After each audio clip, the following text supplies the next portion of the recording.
Estamos de volta com uma oportunidade maravilhosa para você que quer se cuidar, que gostaria de viver a sua missão de vida de maneira plena, abençoando, iluminando esse mundo escuro, mas que está aí com dificuldades.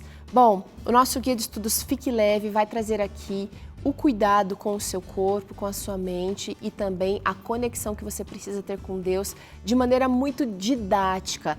Esse guia foi escrito por especialistas em saúde, mas todos eles, crentes em Deus, usaram a Bíblia como o primeiro, como a base desse estudo aqui. Então, olha, aqui no capítulo 16 desse guia, você encontra um dos temas que a Daniela mencionou aqui, que é o seu corpo, um santuário. Dependendo da sua crença aí, dependendo dos seus valores, talvez você tenha vivido uma vida assim desregulada, sem princípios, acreditando que o que Deus vai salvar é o seu espírito e não precisa cuidar do corpo. Agora, você entendeu diferente. Entendeu que o cuidado que você precisa ter diário aí, ele vai fazer diferença, não só na sua qualidade de vida, mas também no viver esse propósito que Deus tem para você, no ser essa bênção que Deus ordena que sejamos.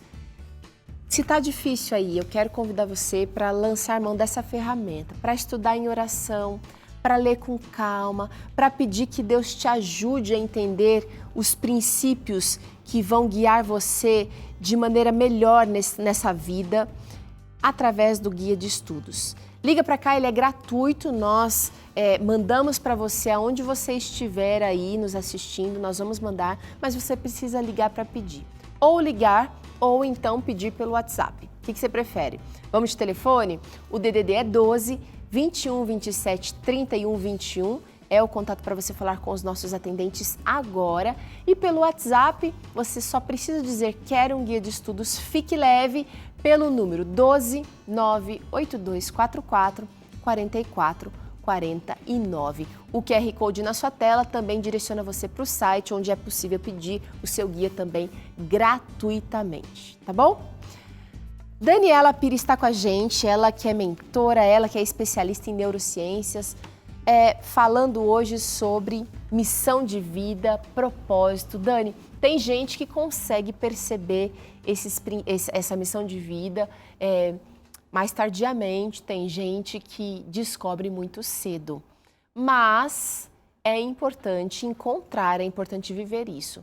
A gente vai conhecer agora uma história interessante da Beatriz Martins, que descobriu a sua missão, o seu propósito já nos primeiros anos de vida, identificou, gente. Vamos acompanhar essa história.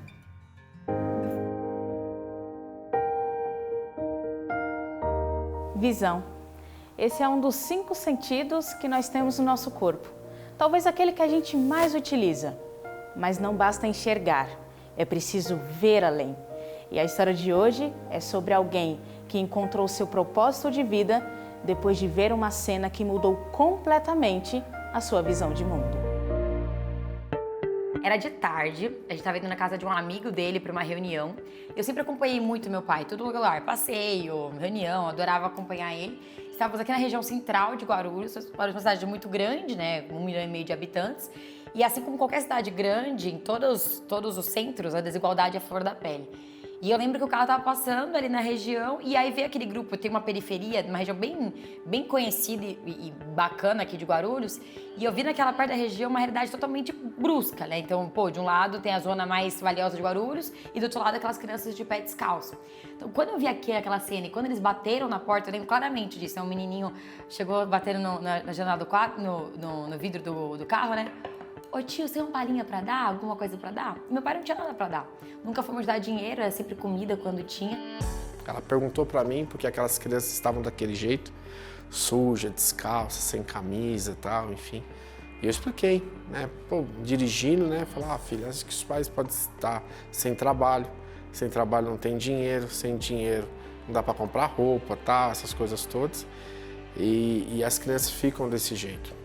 E a resposta dela naquele momento foi o silêncio. Só que esse silêncio dentro da cabecinha dela, né, eu acho que Deus estava preparando tudo para ter essa história gigantesca que a gente nem poderia imaginar. Né? E o silêncio se transformou em ação. Mesmo tendo apenas 6 anos de idade, Bia decidiu em seu coração que precisava fazer algo para mudar aquela realidade tão triste. Como elas pediram algo que eu sempre gostei muito, eu sempre esperava ganhar as balinhas, eu sabia quanto era importante pra mim. E eu queria que fosse importante pra elas também. Eu queria dividir essa situação, esse momento. Então, acho que aquela alegria de ter a balinha, eu sabia que era valioso, eu queria. Então, foi a primeira ideia. Só que eu guardei em segredo. E tudo eu contava pro meu pai. Meu pai é meu melhor amigo, minha referência. E aquilo eu senti em Deus mesmo, de guardar em segredo, de guardar pra mim. E toda vez que eu ia no restaurante, comecei a guardar. Em agosto, setembro, outubro, eu ia lá. Era pizzaria, era almoço, era jantar. Ia lá guardar, ia lá guardar. O que eu vi quando ela chegou do restaurante, né? Ela foi pro quarto dela. Depois voltou, né? Quando eu voltou, eu falei, cara, não tem muita bala na mão dela. Filha, papai viu você entrando com um monte de bala. O que você tá vendo com essas balas aí? Ah, pai, espera aí. Ela foi no quarto dela.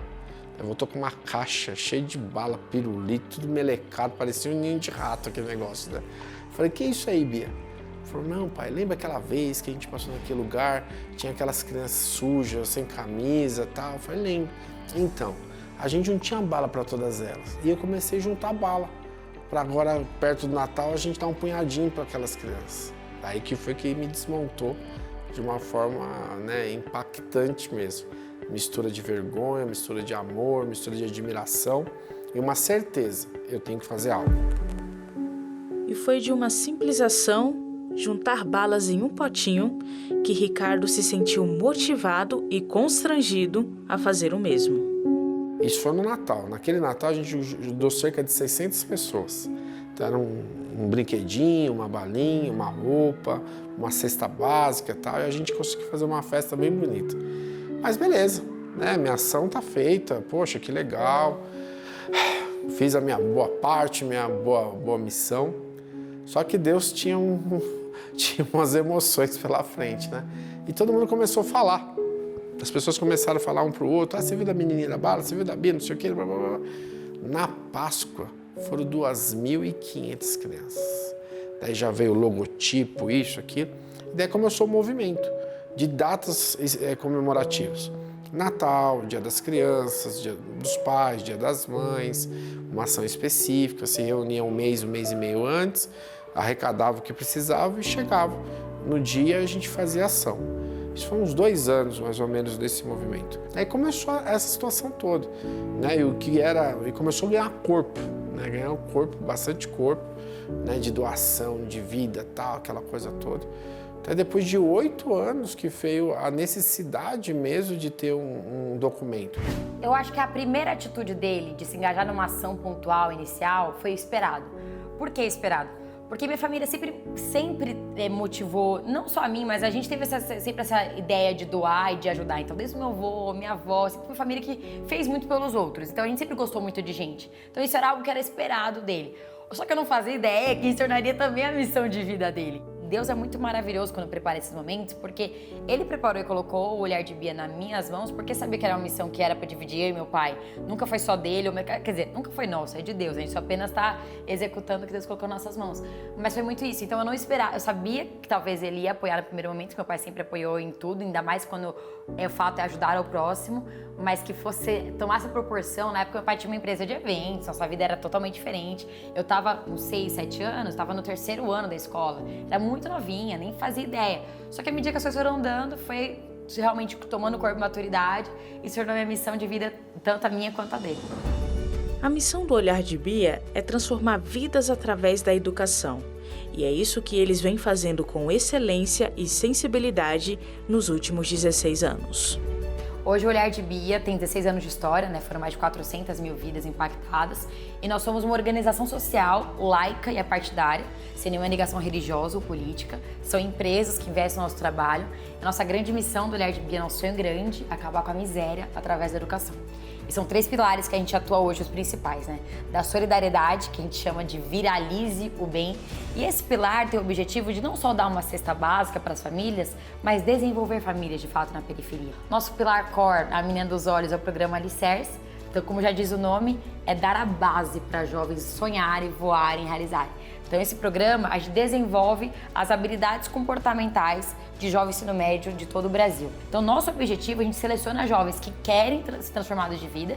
A gente trabalha com eles durante 3 meses, híbrido, é presencial em algumas escolas aqui em São Paulo, Guarulhos e aqui no Olhar de Bia também, e online para alunos de todo o Brasil. E ao final desse programa, a gente conecta uma oportunidade profissional e estudantil. Então, graças a Deus, o Alicerce tem muito essa proposta que é o lema do Olhar de Bia. Nós não somos uma ONG para coitadinhos. A gente ajuda quem quer ser ajudado.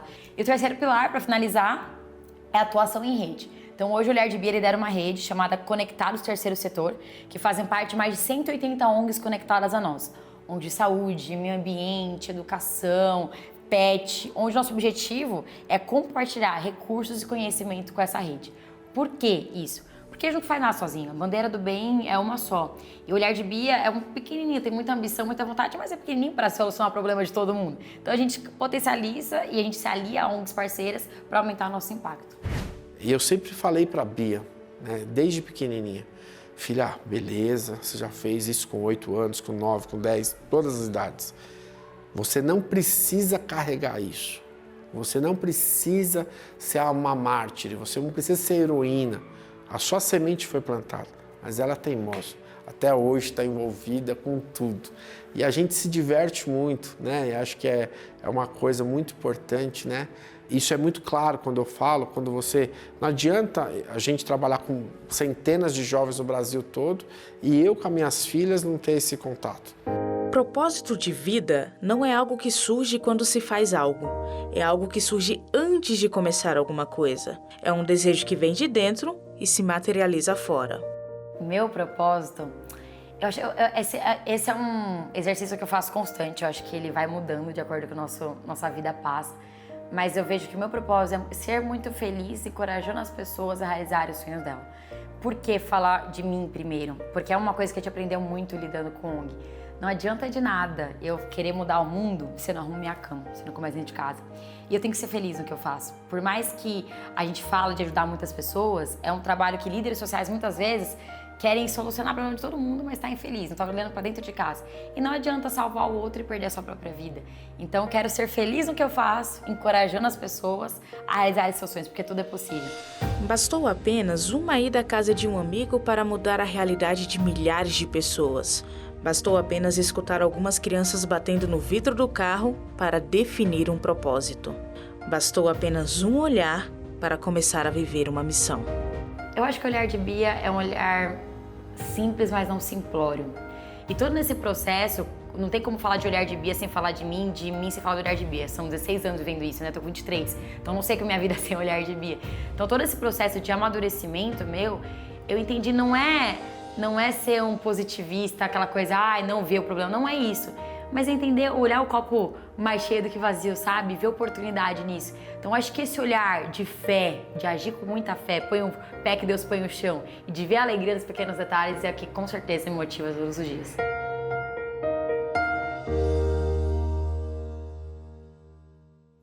Quanto aprendizado nessa história linda da Bia aqui. Quero agradecer a Dalila e toda a equipe de produção aqui dessa reportagem. Dani, a gente vê pela fala dela, nessa fala de ser feliz, o propósito dela, a missão de vida é ser feliz e ajudar outras pessoas a terem oportunidade também para buscar a sua felicidade. Lindo, porque é o amar o próximo como a ti mesmo. Não posso amar o outro se eu não me amo. Não posso viver aqui, não posso viver só performando, posando para foto ou fazendo só para os outros verem, né? De repente até na sua casa aí, só para postar, só para ter curtidas, não vale a pena. É cansativo aí. É cansativo e assim, eu só posso dar ao outro aquilo que eu tenho. Por isso que primeiro Deus pede para que eu me ame, para depois amar o outro. Porque quando ele fala amar o próximo como a ti mesmo, amar o outro, existe uma pré-condição de amar a mim. Para eu cuidar do outro, eu preciso primeiro cuidar de mim. E aí sim eu consigo dar o melhor de mim ao outro. E é interessante como a Bíblia tem tantos textos falando pra gente, olha, servir uns aos outros, amar uns aos outros, aconselhar uns aos outros, perdoar uns aos outros. Tá falando de relacionamento, tá falando de conexão, mas ninguém pode dar aquilo que não tem. Ninguém pode viver aquilo que não é sua realidade. E aí é onde a gente vai se conectar, como o nosso propósito de vida é ser luz no mundo. Para eu iluminar, eu preciso me conectar com a luz maior, que essa luz é Cristo. Então, assim, quando eu me conecto com a luz maior, que é Cristo, eu consigo refletir e ser luz no mundo, na vida do outro. E quando eu abençoo a vida do outro, a bênção e os raios de luz que eu derramo na vida do outro, elas retornam para mim através de bênção. É tão interessante isso, né? A gente não está falando aqui de um abençoar, de ser uma bênção desequilibrada, de você só pensar no outro, só focar no outro, só esperar do outro. A gente está falando aqui de alguém que está se cuidando, a gente trouxe aqui os pontos, né? Os 8 remédios naturais. Se você está se cuidando, está se amando dessa maneira, aí sim você vai conseguir irradiar. Mas sem se nutrir, sem se cuidar, só ficar de olho no outro, só cuidar do outro, isso fica doentio. Não é legal, não é saudável, não é bom, não é missão de vida. Não, não é missão de vida. É distorção de vida. É distorção, porque a gente precisa viver, a gente chama de ganha-ganha. Eu ganho e o outro ganha. Eu não posso viver um perde-ganha. O que é perde-ganha? Eu dou, mas eu não cuido de mim, eu não recebo, eu só estou perdendo. Então eu preciso viver o ganha-ganha. Eu cuido de mim e dou ao outro. Ele ganha e eu ganho. Então ali estamos todos ganhando. Bacana, né? Isso é poderoso, isso pode resgatar alguém da luta com a depressão, pode resgatar alguém que esteja talvez confuso. Ore a Deus pedindo que Ele te mostre como você pode ser a bênção que Ele deseja que você seja. A gente vai para o intervalo agora, vou deixar para você mais uma vez aqui o contato da Dani através do Instagram, vai lá, @DanielaPiresMentora, @DanielaPiresMentora. E ela volta aqui ainda depois do intervalo, junto com a Camila Calazans, que é sua irmã. A Camila é nutricionista e vai trazer pra gente essa receita de pão de aveia sem glúten. Olha só, será que é difícil, gente? Você vai saber tudo dessa receita logo depois do intervalo.